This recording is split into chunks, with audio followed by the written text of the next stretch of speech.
Lodantes, un programa que, bueno, no farà història.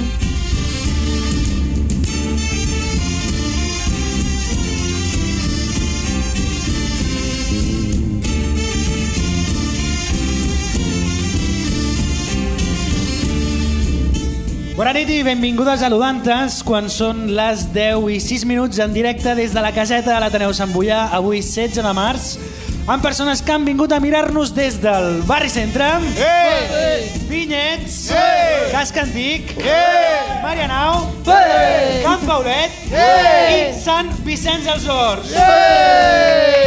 Bueno, aviam, tècnicament aquests dos últims no són un barri, ¿vale?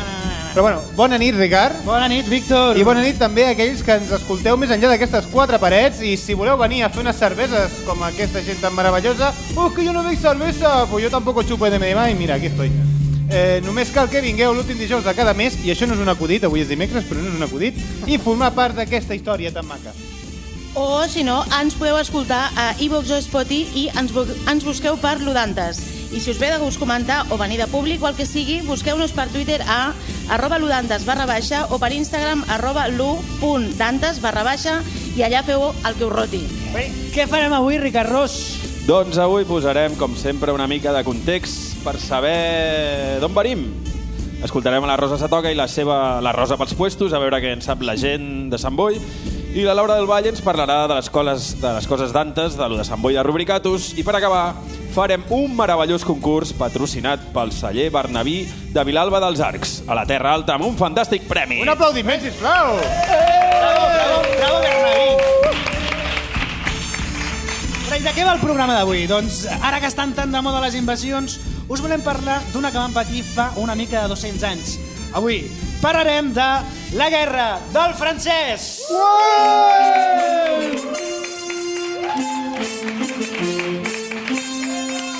Guerra!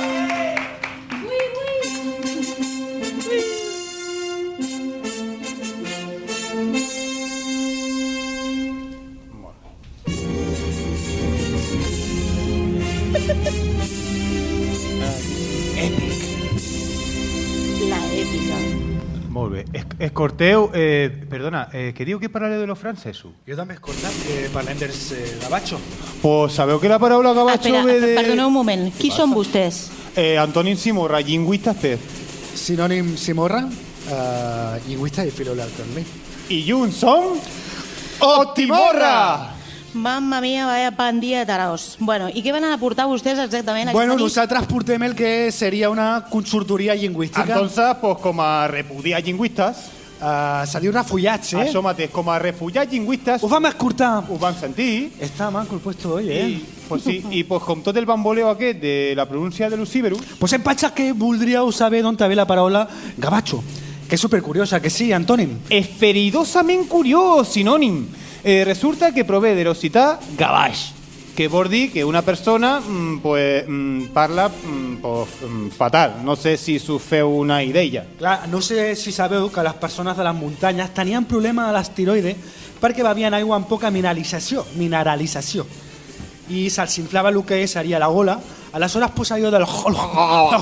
no? Després el gabaix. No s'arrigueu que hi ha molta gent patint de l'asteroide molt fort i d'això no s'ha de fer broma. Doncs d'això no es fa broma i la veritat no era tan curiós. Bé, gràcies per il·lustrar-nos. Ens passen el seu contacte o el que sigui que tinguin i si tenim cap consulta ja els hi farem arribar. Sí, seguim i fem-ho ara explicant més o menys d'on veníem perquè ens anirà força bé situar-nos.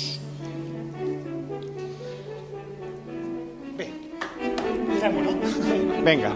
Bé, si la guerra del francès comença el 1808, anem-nos 100 anys enrere, més o menys, per ubicar-nos una mica i saber d'on coi venim.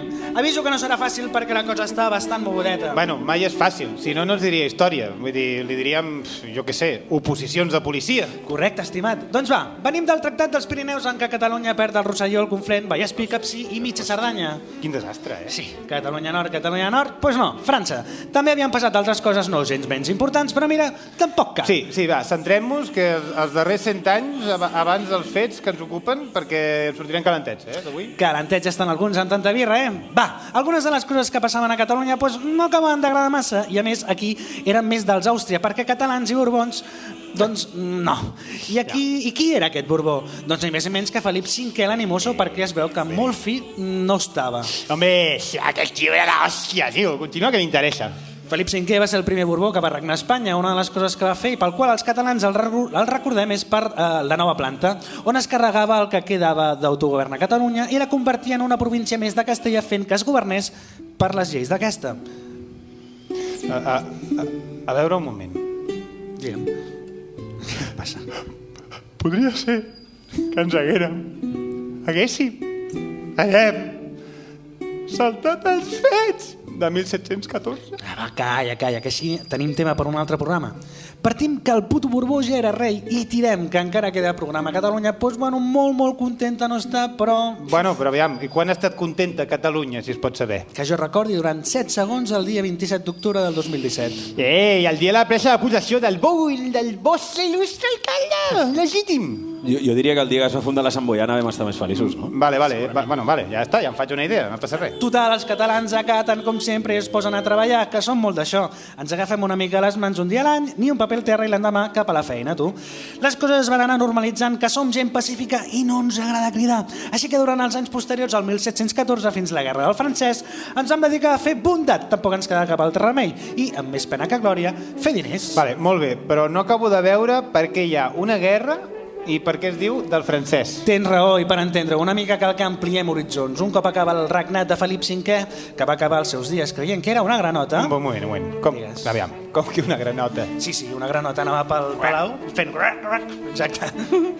Total, que començava el regnat de Ferran VI, Carles III, el de la Porra, en el discurs de Felip VI, el 3 d'octubre, i Carles IV, que abdica a instàncies de Napoleó. Una cosa, Digues. jo no començaria amb els quarts, cinquers, UV palitos i UV palitos, perquè jo almenys em perdo. Ja, fa una mica de basar de vegades, Sí. Bueno, total. En fi, hem de tenir present que a França havien tingut força moguda allà també. Sabeu que la Revolució Francesa, el 1789, que acabaria amb l'absolutisme, el feudalisme i els privilegis de la noblesa i el clergat, tot iniciant un nou marc polític que anys després s'estendria per tota Europa, per tot el món. Vale, però què pinta en tot això Napoleó? Doncs que un cop finalitzada la revolució, i així per resumir, dona un cop d'estat i és autoproclamat emperador de França, i aquí és quan comença a liar-la. Com ha de ser, hòstia! Si no et fan cas, imposa la teva veritat. Sí, ja sabem que la democràcia no, en el teu cas, doncs una mica de caca, Total, que a Espanya, com deien, el Napoleó fa abdicar el rei Carles IV i empresona el seu successor Ferran VII. Pacta la invasió de Portugal, que era aliada als anglesos, i la seva repartició amb els espanyols. Així, aquests deixen entrar les tropes franceses a la península i quan ja estan dintre, Napoleó col·loca el seu germà Josep Bonaparte com a rei d'Espanya. Seria una mica com els alcaldes d'aquí Sant Boi, que abans de fotre el camp col·loquen els seus. Bueno, això aleshores no seria ben bé una invasió, sinó que ens van prendre per tontos. Correcte, i aquí és quan aquí els espanyols els van adonar a la martingala, doncs molta gràcia, doncs, com sempre no els va fer. Els francesos eren massa liberals, anticlericals, etc. I aquí les coses feien encara com Déu mana, que a tontos no ens guanya ningú. I així, a grans trets, és com comença la guerra del francès. Bravo!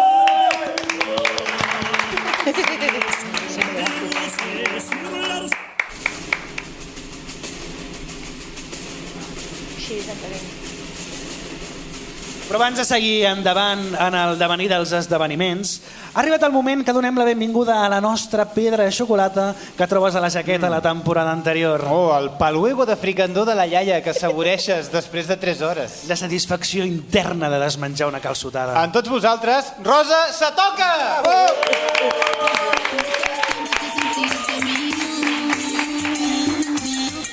Te invito esta noche a perder el control.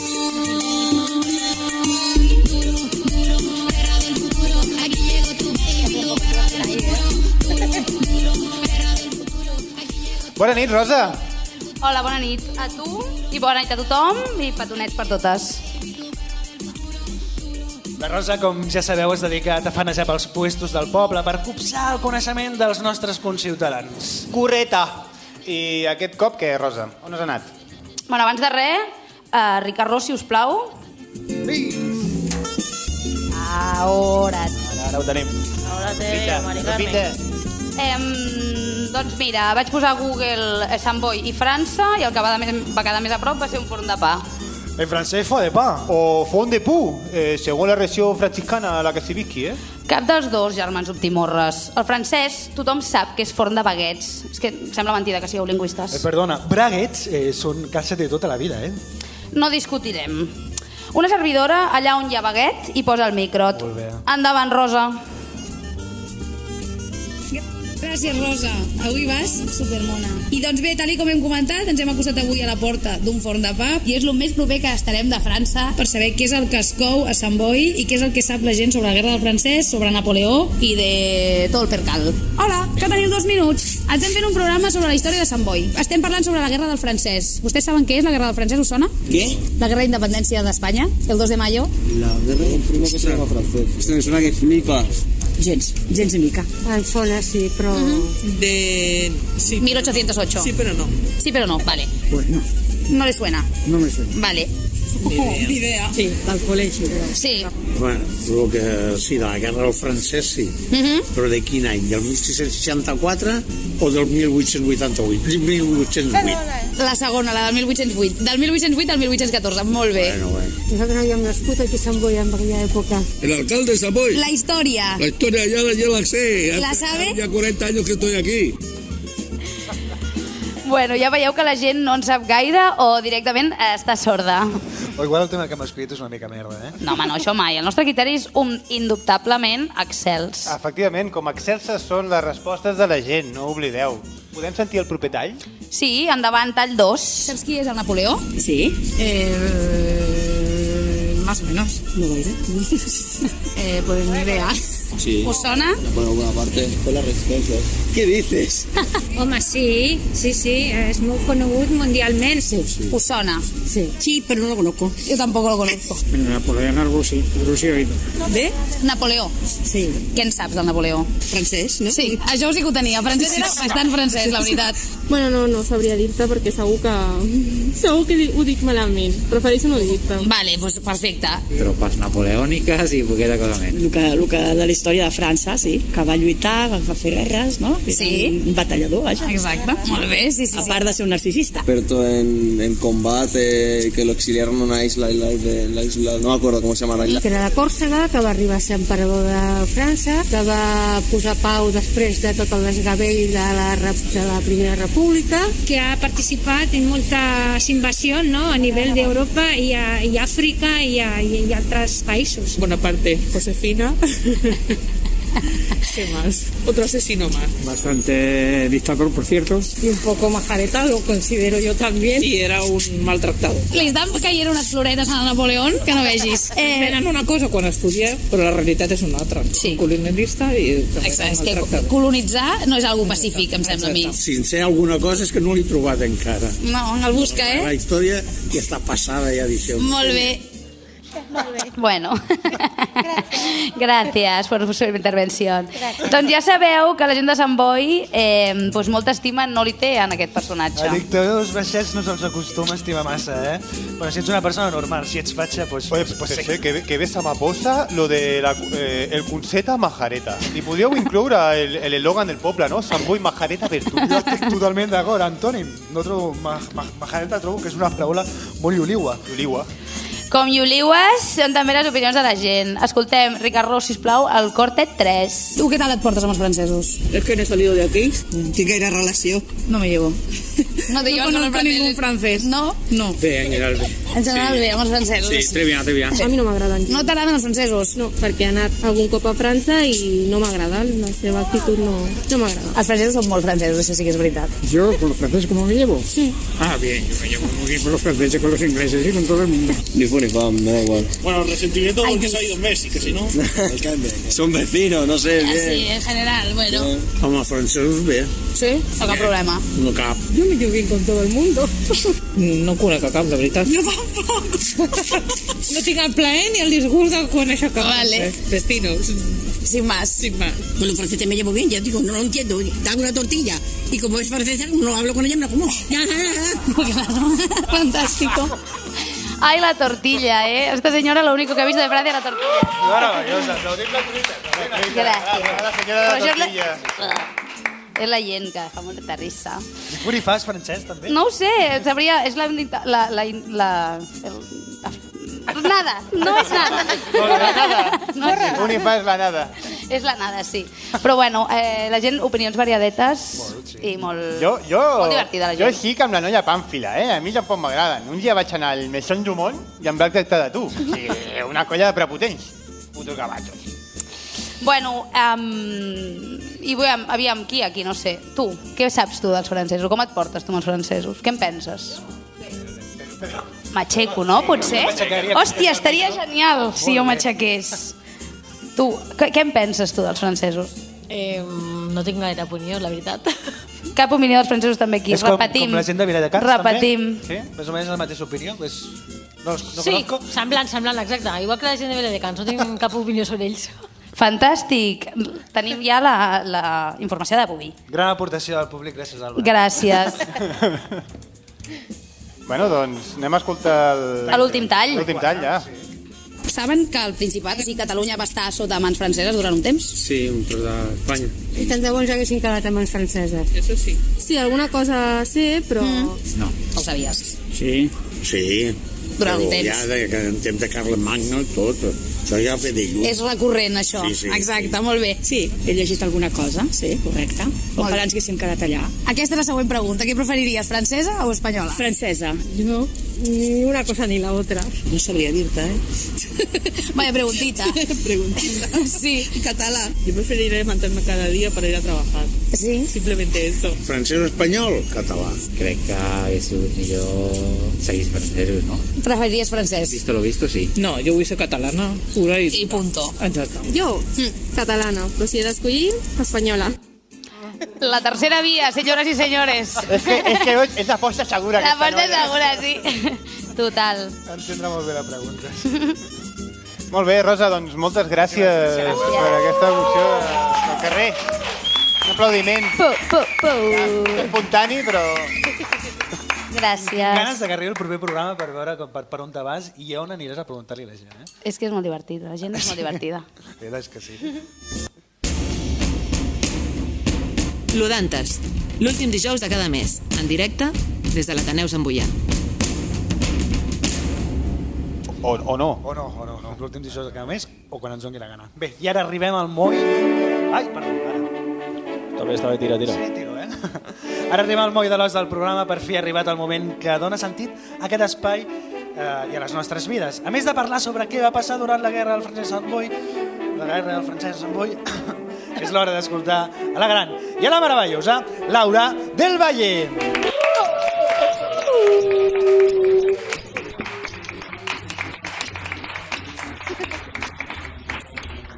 Gorda.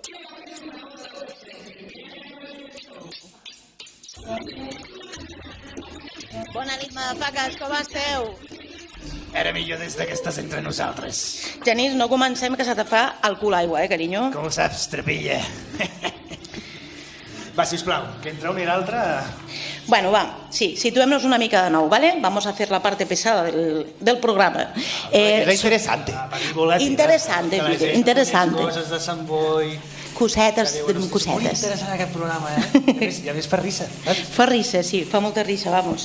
Som al 1808, principi del segle XIX, 200 anys enrere només. El món no és igual que ara. Penseu que fruit de la il·lustració i més enllà el romanticisme s'estan construint idees com nacionalisme i pàtria. I just abans de la industrialització. Quasi. Així tot el rato, sisplau. La industrialització. A Sant Boi tenia aleshores uns 2.700 habitants. El 2022 som 83.000.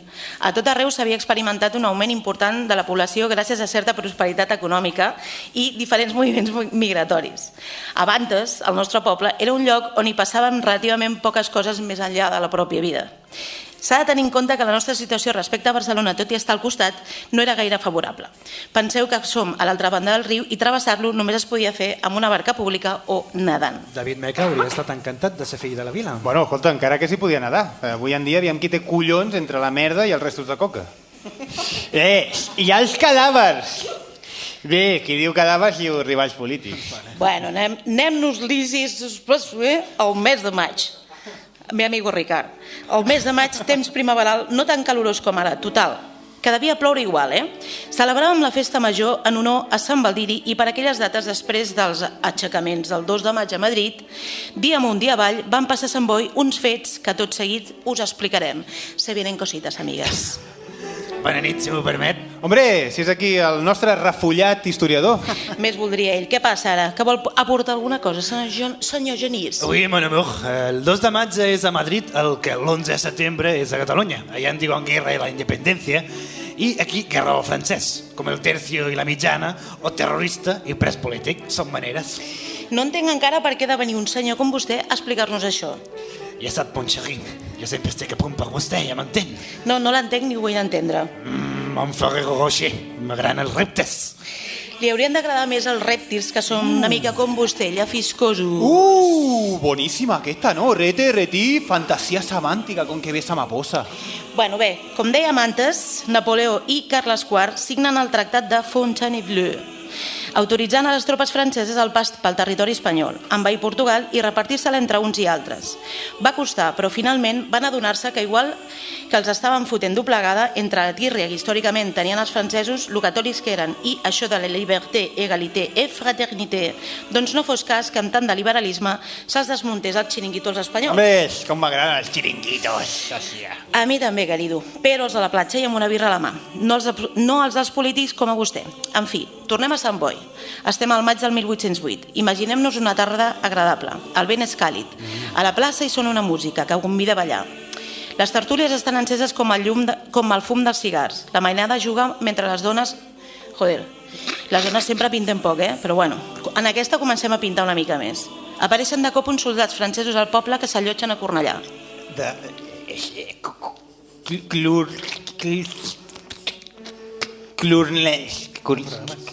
Cornellà? No conec, no me consta això, Bueno, a la gent no sembla importar-los gaire que capim pel poble. La vida passa amb certa normalitat, però mirem-nos bé tot això. És com el Pere Aragonès a la Generalitat, que alguna cosa no pinta aquí. Muy salorés. Què diu? Muy salorés. Que vol dir alguna cosa, senyor alcalde Josc? No me consta tampoc, Bé, cap al tard, algunes persones del poble comencen a preguntar-se què hi fan aquesta gent i els comença a pujar la mosca al nas. Així que quan els soldats sortien de la vila, alguns es van atrevir a increpar-los i els van recriminar la seva presència. Tots ells sembla ser que eren homes, cap sorpresa de moment, todo bien.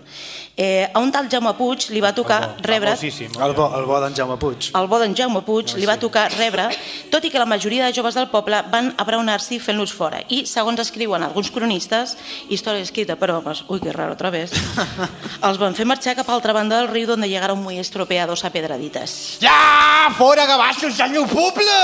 Hombre, ya, que le tiro una piel en toda la puta cara, hijo de su madre. Un arma infal·lible, les pedres. Sí, les pedres i 4 escopetes a poca monta, perquè molt preparats per la guerra no estaven, la veritat. Setmanes més tard es produiria la famosa fatalla del Bruc. Fatalíssima. Again. Vuelvo a caer en el mismo agujero, gente. La fatalla del Bruc. Del Brancès. La fatalla del Fruc. de bacallà. Es la fatalla del Fruc. Entonces, en què les tropes imperials que dominaven la costa nord catalana van intentar, amb poc encert, penetrar cap a l'interior.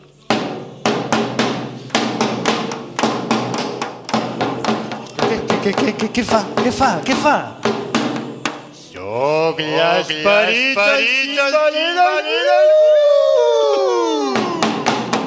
Estic en fugir la gent som uns enemics del poble.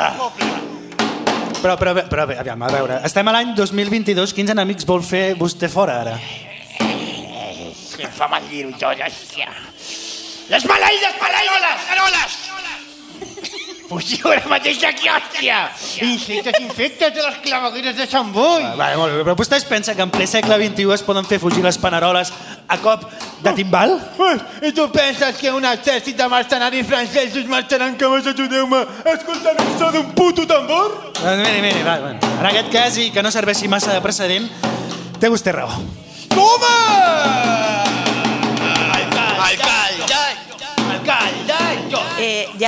Ja, sisplau. Gràcies. Bueno, continuo.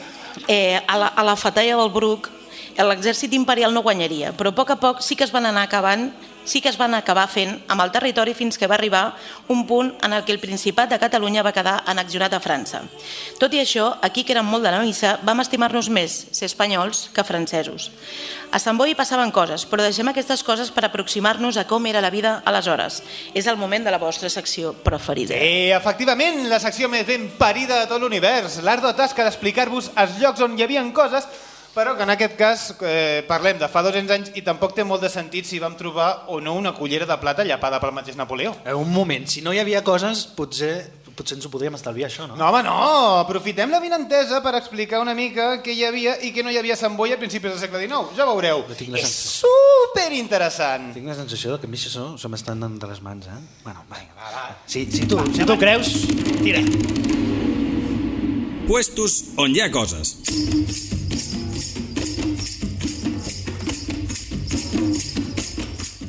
Només que sigui per aquesta música ja val la pena aquesta secció, t'ho dic. La música i l'entrada. Sí, efectivament, mamadíssima audiència. Tot seguit us explicaré com es configurava per aquell entonces Sant Boi, un poble que bàsicament no el coneixeria avui en dia ni sa mare.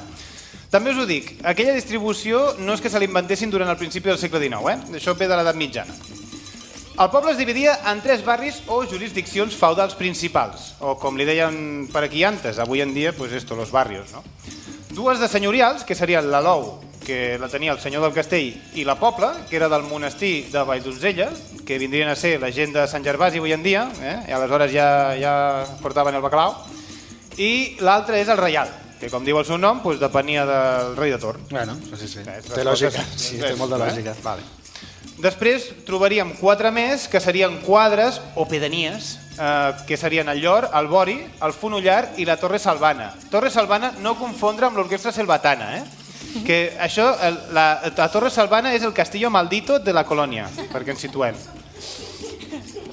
Pel que fa a les 3 jurisdiccions cogombra... Cogombra?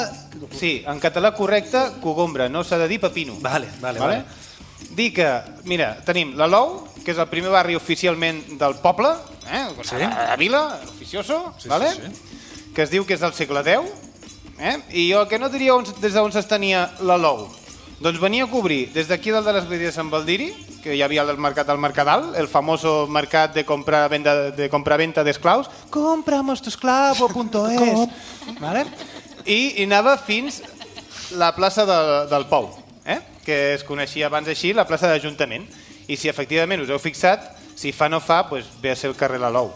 Casualitat? Originalitat? No ho sé, aquelles coses.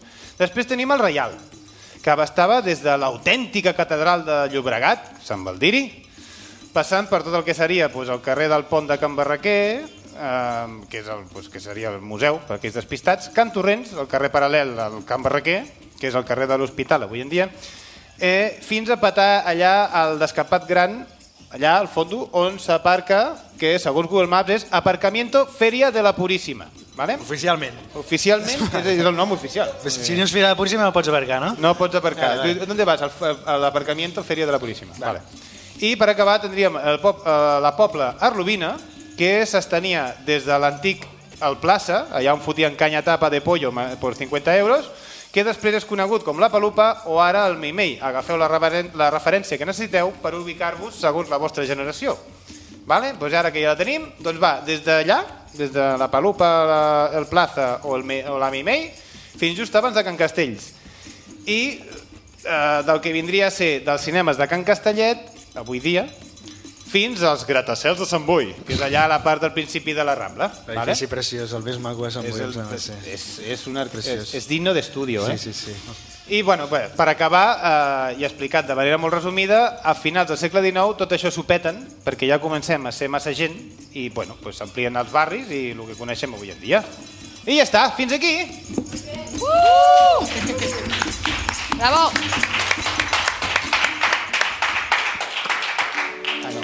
Moltes gràcies, Víctor. Aquest cop sembla que tu has preparat una miqueta més. Sí. Ara que ja sabem com s'estructurava el poble, estaria bé saber què és el que feien amb les seves vides, Laura. Doncs sí, per què no? Així que aquesta gent que està per aquí es fa una idea. Principalment es dedicaven al conreu de blat i cereal a la plana i de vinya a la part de la muntanya. També a la ramaderia, cabres, vaques, cavalls, ovelles i garrins. La població es dividia entre pagesos terratinents, pocs perquè la majoria eren amos a Barcelona, masovers en la seva gran majoria, pagesos pobres, menestrals o gent d'oficis, oficis estretament vinculats a les necessitats del camp, i assalariats, jornalers, mossos i pastors. Evidentment, totes aquestes feines les feien tachant los hombres. Tachant, sorpresa. I les dones què? Què feien? Ningú s'ho veia venir. No se podia saber. I les dones què feien? Doncs mira, tu què creus? Que dels hiverns aquí tampoc... Cuidado, amiga. Lección aprendida, Lección aprendida. Dels hiverns aquí tampoc és que hi hagin grans canvis. Es dedicaven a fer les feines de casa, la cura dels fills quan no morien, perquè ja que cada un de dos acabava morint, i per acabar-ho d'adobar, quan calia també feien feines al camp. D'igual manera que els nens, que anaven a l'escola fins als 8 anys i després cap a treballar. Les noies no anaven a l'escola. Oh, surprise. Simplement se les ensenyava a fer puntes de coixí. Molt útil. Que divertido. Molt útil. Esto no me lo quiero perder yo. Tradició que, per cert, encara perdura. Sí. Quan aquestes tenien una edat similar a la dels nois, ajudaven a casa, al camp i on fes falta. I als 14 a 15 anys les casaven i apa, torna a començar. Vale, I la mintra? I la mintra, I la vida, mentre va durar l'ocupació francesa, què tal? Pues mira, la vida doncs una mica com a tot arreu, sabes, amiga? Ens va tocar rebre, com sempre. Els francesos van venir per quedar-se i com no tenien lloc s'estaven a les cases del nostre poble. Com a molt d'altres, esclar, No estarà del tot l'exèrcit francès aquí fotut. No, ja m'imagino. Ja us podeu suposar que aquesta no era una situació ideal. Havien de menjar i tenir un lloc on viure. I com tenien tot el power, doncs feien el que els donava la gana. Tampoc era diferent quan els combatents eren els nostres, que íbamos todos por igual, Aquí no se salva nadie. I això, amiguis, tenia una conseqüència a la vida de la gent. Homes amb poder i legitimats per ells mateixos a fer el que els donés la gana, o sigui, empaitar pubilles, bàsicament. Fa l'efecte que ja sé per on vas. Sí, ja ens anem coneixent, querido. Si m'ho permet, això que explica no era nou. De fet, una de les estrofes dels Segadors, l'original, el del 1640, deia així: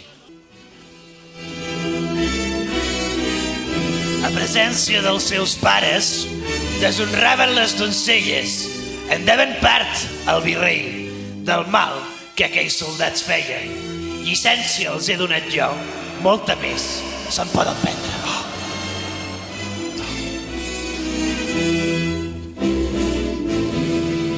Doncs Genís, sí. El 1640 ja passava, el 1800 també, i actualment què diries que passa? Oh, surprise again. Violaciones a tropó. Exactament el mateix. Per fer-nos una idea, ens hem d'allunyar una mica i anar fins a Girona. Que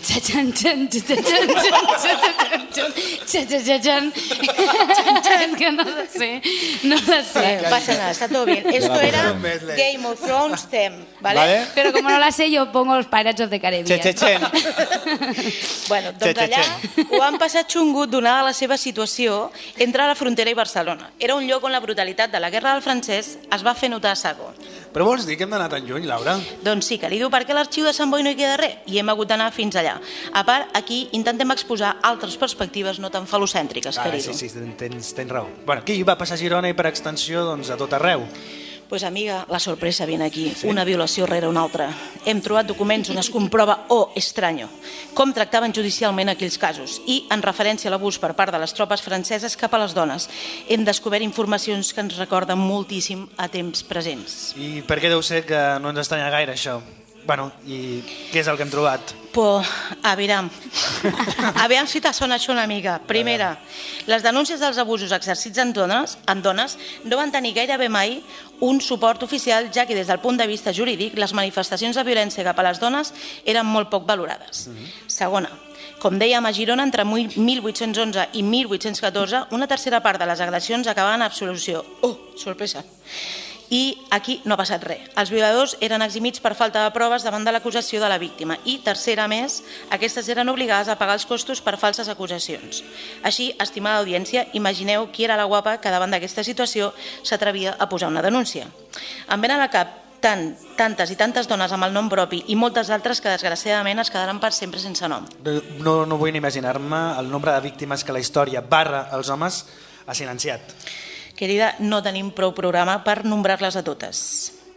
Tornem a Sant Boi, on hi trobem un episodi on uns quants combatents samboians van acostar-se fins a la platja de Castelldefels carregats amb 2 canons. Però, oh, sorpresa, no tenien pólvora. Vaya, se va olvidar la pólvora, espera, que vuelvo. Momento. I què va passar? Que a la platja sabien que hi havia un vaixell de guerra anglès. Sembla ser provinent del port de Maó i, malgrat estar-hi en guerra, els van demanar si els podien donar pólvora i municions per combatre l'exèrcit francès. L'English Captain, un cop parlat amb els seus superiors, els va donar a canvi de 2 capses de powder, para que no lo sepa, pues ya sabemos lo que es esto. Claro. ¿Tú lo sabes? Sí. Yo no. La pólvora que t'has dejado. La pólvora. Eso, el powder, la pólvora. I l'endemà, a més, els va prometre que en quant a munició no els faltaria de res. Nothing to left, No se olvide nada. Total, que com anglesos i francesos estaven en guerra, ja els anava bé que anessin uns als altres a matar-se pels seus propis beneficis. I tots aquests combatents eren també homes? En el cas concret de Castelldefels no ho podem saber amb certesa, però el que sí que sabem és que en aquesta guerra les dones ja no tenen un paper residual com en les anteriors. Aquí ajudaran amb els ferits fent d'infermeres i fins i tot combatran a la primera línia amb tasques d'intendència. Una de les samboianes que ho va fer va ser la Bailet, una dona de Sant Boi que va combatre l'exèrcit francès i, cito textualment, animant les tropes. Ahí lo dejo. No entrarem en detall a què es refereix exactament. I aquí sí, carregant les armes, a més de la que deien que tenia molt bona punteria. Vivia al carrer de Sant Pere més baix, malgrat això hem hagut d'anar fins a Sant Vicenç dels Horts per veure-la reconeguda, ja que el centre comercial que hi ha allà té el seu nom. Però un moment, Laura, has dit la Bailet? Yes, Queen. Sí, estimat. Com a moltes altres dones de la història va haver de masculinitzar fins i tot el seu sobrenom. I anem avançant en aquesta guerra. Els francesos arribaran a cremar unes 50 cases, sacsejant collites i fins i tot les arques municipals i l'arxiu. I, com també passa avui, cobraran altíssims impostos durant la seva ocupació. La majoria dels samboians es van veure obligats a refugiar-se a pobles com Sant Climent, Begues o Torrelles. Farts dels francesos com la resta del país confiaven que les coses tornessin a una certa normalitat. Per això van depositar totes les esperances en Ferran VII, el desitjat que tenia aquest sobrenom perquè es creia que portaria la pau a la bonança a Espanya. Epa, el Ferran VII, quin pitxa brava aquest, tio. Bueno, tractant-se un Borbó... No, dona, no, pitxa brava i de veritat, es veu que tenia macrocímia. És a dir, un penis molt gran, o com s'escriuria a l'època, tan gordo com un puño i largo com un taco de billar. Espanya, i què feia, caramboles? Doncs no massa, ja que la proporció del seu membre viril gairebé l'impossibilitava de tenir relacions i, per tant, descendència. Sí, ja sabia jo que no podríem estar ni 5 minuts sense parlar de polles aquí, Ui, doncs no t'ho creuràs, però se m'ha dit que un dels bons jalars de l'època eren precisament les polles, així que, Ricard Ros, em pots posar una mica de música de cuina, sisplau? Sí, anem. Gràcies.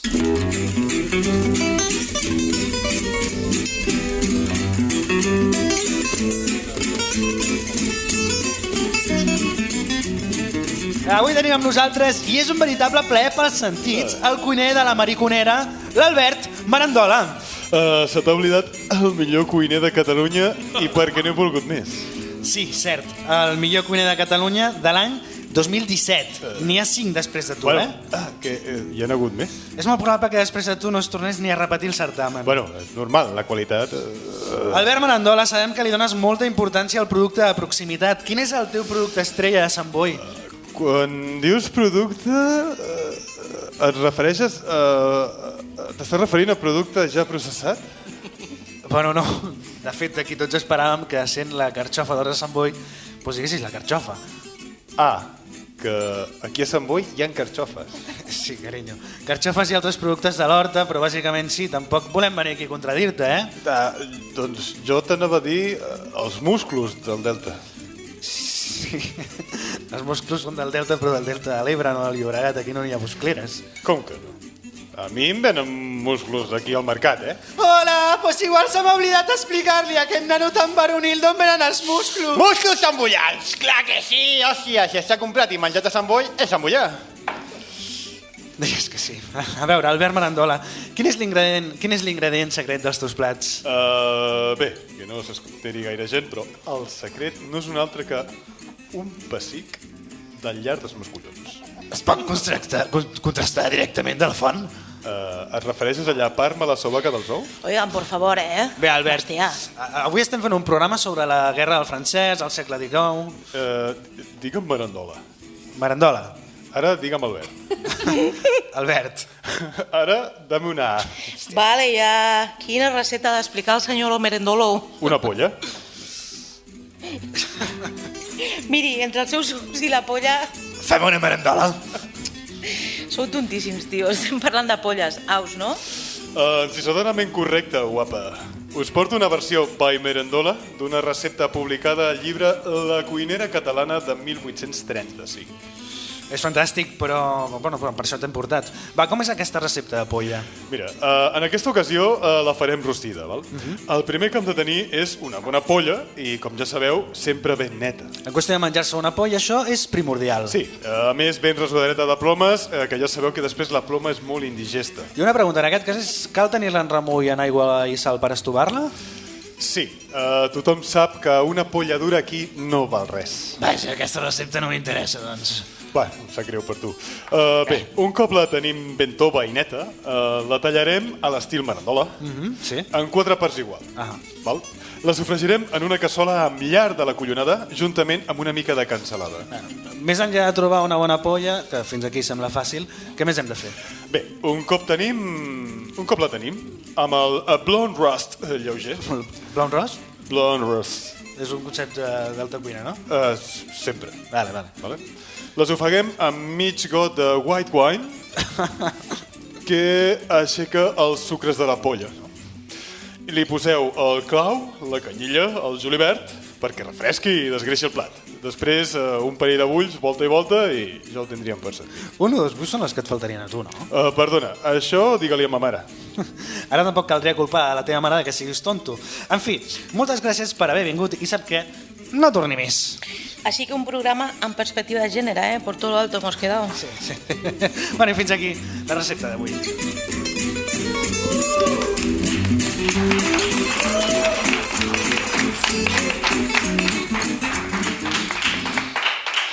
Vinga, va, que me quiero ir ja, Antònia.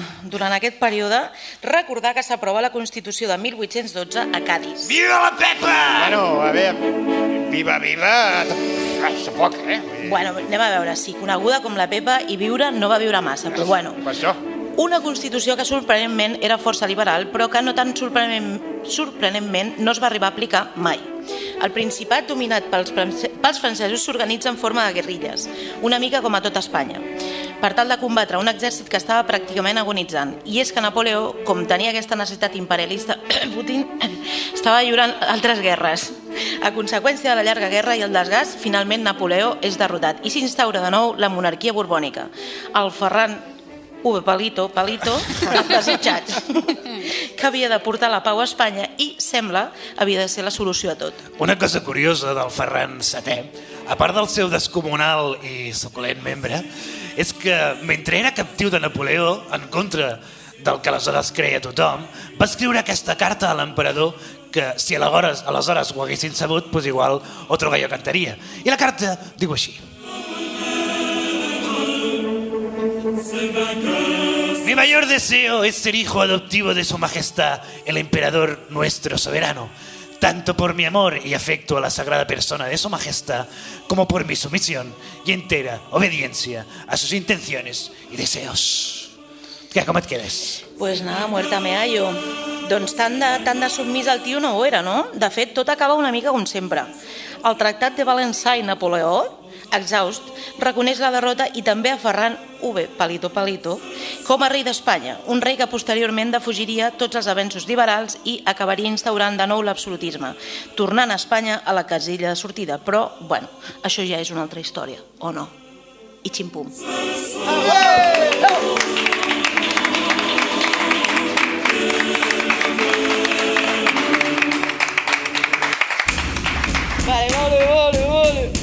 L'Udara no, és l'Udantes.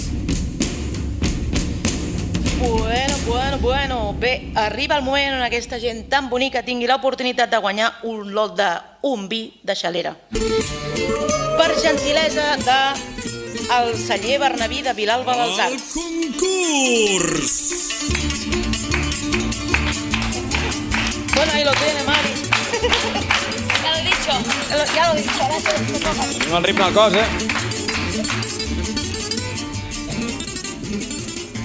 No, este ya lo he dicho, esto también está marcado, te toca.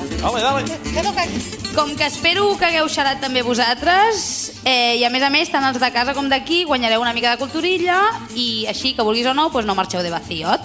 Sí, perquè en aquesta ocasió us proposem el concurs És gavatxa aquesta paraula o no? Crec que amb el nom es diu tot, però per si no ho heu pillat heu d'endevinar ni que sigui si la paraula prové del francès o no. Sisplau, Rosa, endavant. Bueno, a veure, vaig a buscar una persona del públic. Víctimes. El ratolí no serà perquè ja va ser l'altre dia. Podemos ganar otra vez, no hay problema. Llavors, bueno, jo crec que agafaré aquesta persona i aquesta que havia aquí no està, nos va a ganar el vino porque lo que tenía pensado i vas a ser tu. Llavors, bueno, com et dius? Alba. Molt bé, i tu que seràs? Es veu que fulano seràs tu, vale? Fulano, ok. Llavors tu et dius? Joan. El Joan serà fulana, vale? Ok. Aviam, llavors... tot això és per si acaben sent els pitjors concursants de la història de l'Odantes. Exacte, no volem recordar els vostres noms. Si sou lamentables, així preservar la vostra intimitat. Claro. Però bueno, ja els hem preguntat el nom. Bueno, però són Alba i Joan. No el direm mai més, que la gent no torni a escoltar-ho. Alba i Joan, no? Vale. Molt bé, vale. Bueno, com us han dit... ui, que me caigos. Tenim aquesta qüestió que heu de dir si la paraula que jo us diré és o francesa, o té origen francès o origen català, vale? Però bueno, som-hi, comencem. Fulano. La paraula apostoflant, creus que té origen francès o origen català? Català.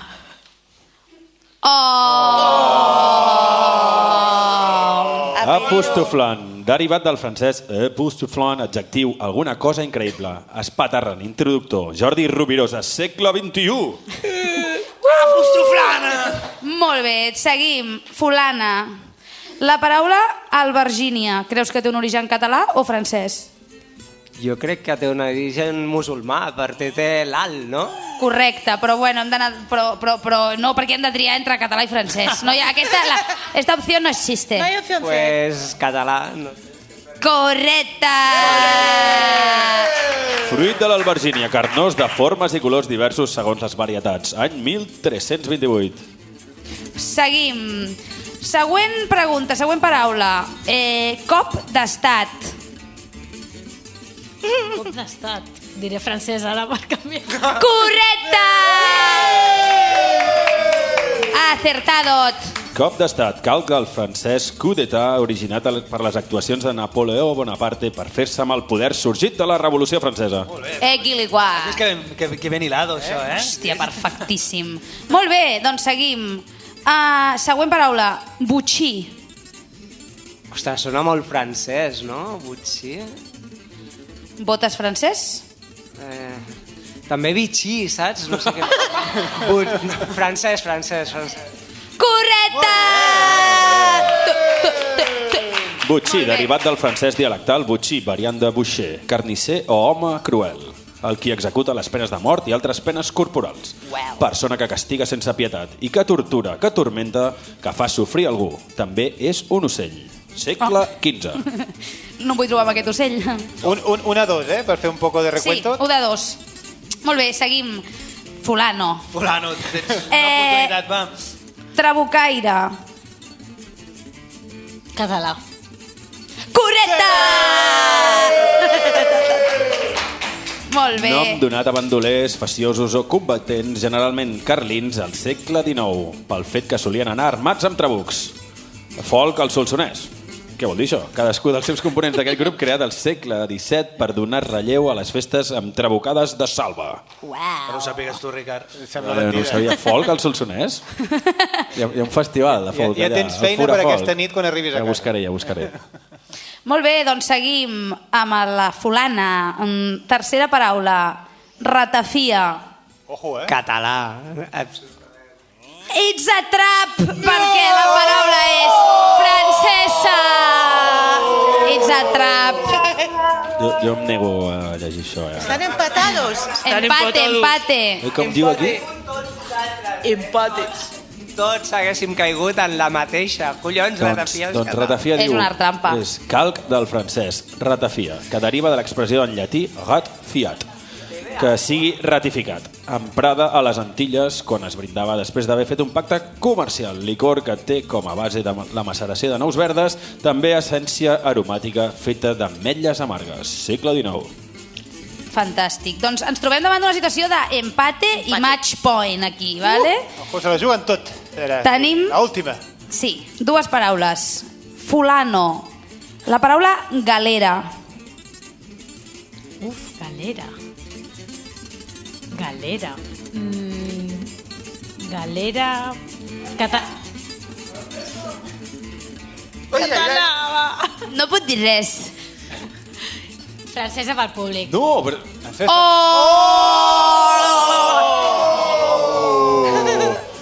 No veus que la gent és idiota? No l'has de fer cas a la gent. Ni puta idea. Com dit del público fallat, La teva intuïció, sí. Bueno, a veure, un moment. Que todavía no Es pot empatar, no? És veritat, galera. És vaixell de guerra típicament mediterrani, de línies molt fines, ras, ormejat de veles, però mogut principalment amb rems i armat de rostre o esperó, any 1120. Molt bé, fantàstic. Última paraula, sí. Si t'equivoques, no guanya ningú. No guanya nadie. O us haureu de partir el vi. Us haureu de partir el vi. Ens el fotem nosaltres. Que quedin i s'albeguin junts. O... Bueno, ara ho veurem. Encara no ha passat. Seguim una trampona. La paraula fricandó. Ostres, és una altra trampa? En sèrio? Sí, sembla francès. Sí, francès, sí. Correcte!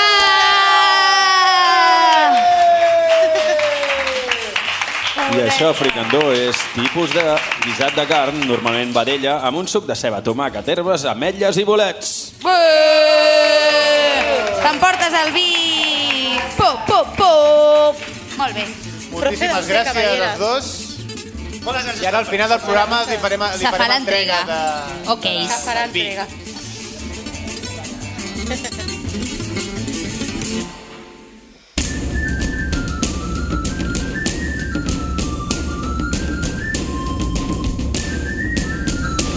Lodantes, un programa que, bueno, no farà història. I fins aquí el programa d'avui. Un plaer compartir aquesta estona amb totes vosaltres i sobretot gràcies a aquest meravellós equip. El Ricard Ros, al comandament sonor.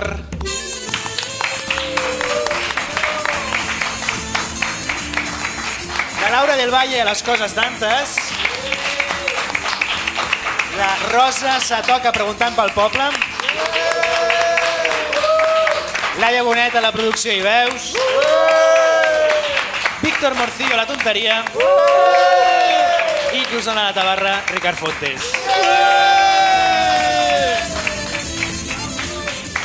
Moltes gràcies i recordeu que ens podeu escoltar a través de Spotify i iVox buscant Lodantes i ens podeu seguir per Twitter a @lodantes_ o per Instagram @lu.dantes_. I si us ve de gust, comenteu la jugada o apunteu-vos per venir de públic al proper programa. Easy peasy. Moltes gràcies a tots els que heu vingut. Bona nit i ferro Sant Boi! Ferro Sant Boi! I gràcies també a aquesta gent que ens escolteu en gravadot. Ens veiem als carrers. I ens escoltem l'últim dijous de cada mes, com avui que és dimecres, Això tampoc és un acudit. Aquí a la caseta de l'Ateneu Sant Boià amb Lodantes. Molt bona nit i amunt al baix.